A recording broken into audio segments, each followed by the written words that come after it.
Biggest story out today is that the Minnesota assassin. 2-day manhunt for suspected Minnesota political assassin ends with surrender in a farm field. Very Minnesota. God damn it. Really? Really? Minnesota Star Tribune? You're gonna make me do this? Just go to the coverage of it. A 57-year-old Vance Boelter, suspected of assassinating one Minnesota lawmaker and nearly killing another, was found overnight by police. He is said to have willingly turned himself over to officers after being found in a field. Boelter exploited the trust our uniforms are meant to represent. That Slow down. betrayal is deeply disturbing to those of us who wear the badge with honor and responsibility. Well, it's great news that he was arrested. I just saw it this morning, and it really does show probably strong coordination with both. Didn't the cops let him get away in the first place? I'll have you know that they had the home surrounded, okay? The fact that the back door of the home wasn't surrounded, okay, that's because the Lib Dems, like this shooter, are trying to defund the police, okay? You just called him the face of evil. How do you go from devout Catholic? Yeah, how does one go from devout Catholic missionary going into, African nations, trying to seek out Islamic extremists, to assassinating liberal representatives in America? How does one go about that? You called him the face of evil. He was Catholic, okay? Let's go over to Tim Walz, okay? Walz speaks to reporters after the arrest. After a 2-day manhunt, 2 sleepless nights, law enforcement have apprehended Vance Boelter. That's 48 hours that law enforcement involved in a complex and dangerous manhunt. Wait, what? Minnesota Associated Press. Police officers witnessed Minnesota suspect fatally shoot husband of state lawmaker before he fled the scene. Documents say, what?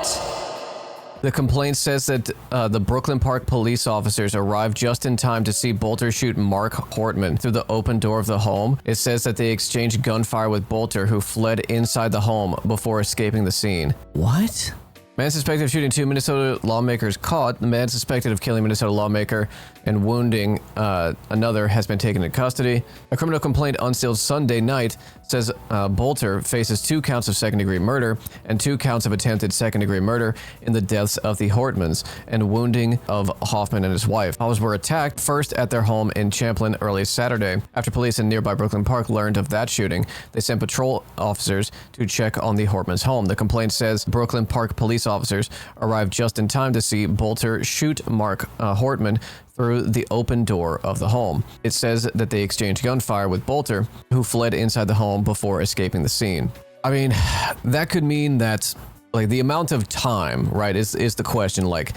How long did you see the door open and see him in the home? Are we talking about seconds, or are we talking you pulled up to the street, saw the cruiser in the driveway with the lights on, saw the door open, and you were looking from the street, walking up? We don't know how much time there was.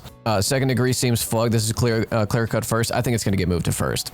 It's a political assassination. I think it's gonna get moved to first. I just think it's crazy they missed every shot. If you know anything about American cops, that shouldn't surprise you. I'm not gonna make a definitive statement that, oh yeah, they watched it happen, right? They let it happen. Now's the time for us to recommit to the core values of this country. And each and every one of us can do it. Talk to a neighbor rather than arguing. Debate an issue. Shake hands. Find common ground. This is who Melissa Hortman was. I think it's a mistake to call for bipartisanship right now.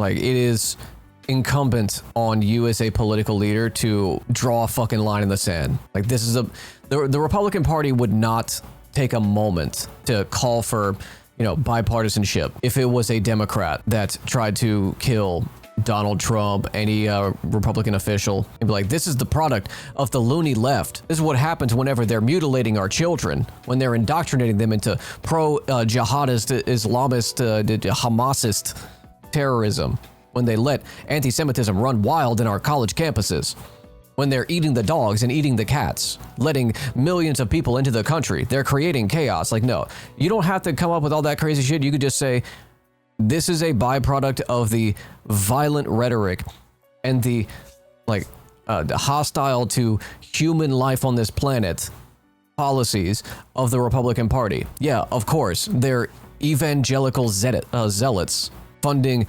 astroturfed organizations across the country to, create this hostile environment where we see our neighbors and our community, our working class brethren as enemies.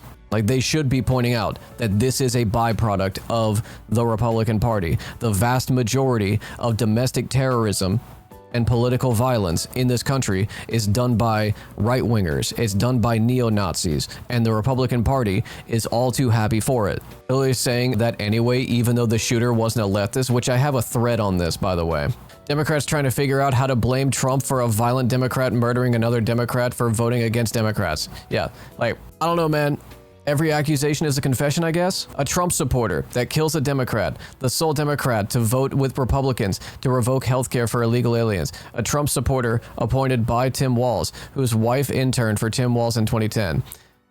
This tweet by Viva Frey is a great summary of all of the misinformation Republicans have been spreading on the Minnesota shooting. Here is a breakdown for each claim and why it's wrong.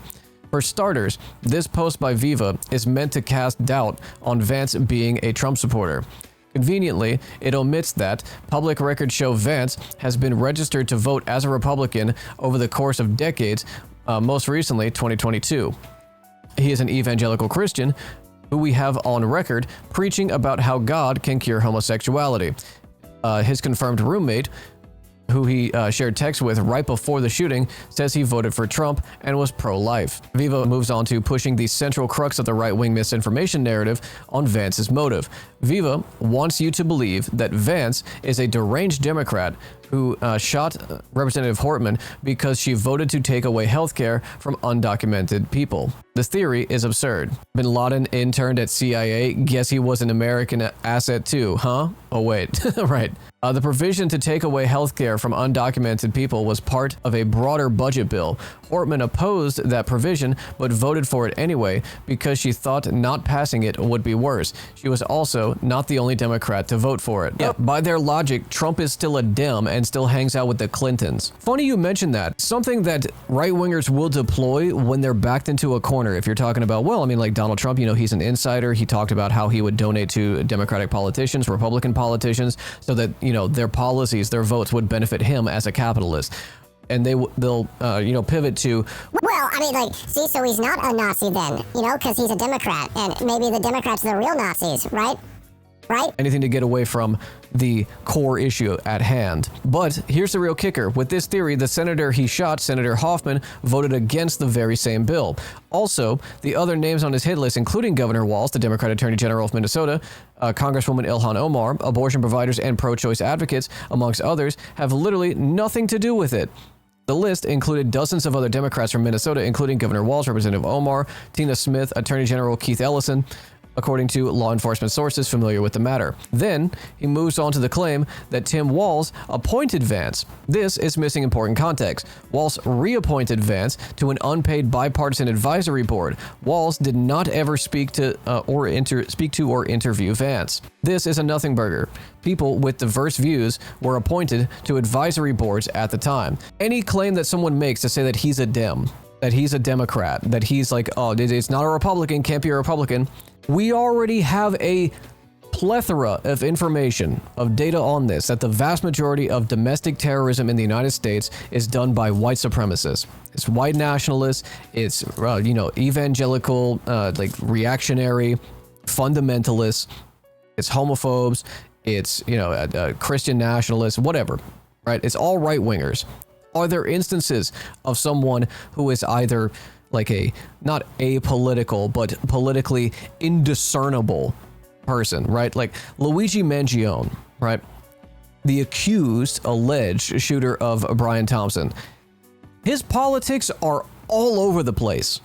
They're left, right, center, you cannot pigeonhole that man, right? Except that he does love Latinas, which, that feels bipartisan to me. Trying to think of someone who is a leftist, the guy who tried to shoot Trump at his golf course that left his weapons, right? An AUKUS guy, super pro-Ukraine, doesn't really like Biden because he's not doing enough for Ukraine, the Five Eyes guy, Ryan Ruth. Even he is all over the place. Like, he is a NATOist, which is like just imperialism. Like, he just loves American imperialism. His 10,000 soldiers were late to the party. Yeah, Luigi admitted to being a libertarian in a letter he wrote from jail. Yeah, and libertarian in the American nomenclature could mean anything, right? It leans more heavily to the right, you know, whenever you invoke that term, but to the normie, them describing themselves as libertarian could mean that they just love weed and want it to be legal and don't like heavy taxes. Like, it could mean anything. Yeah, they're a ball of contradictions, like most people.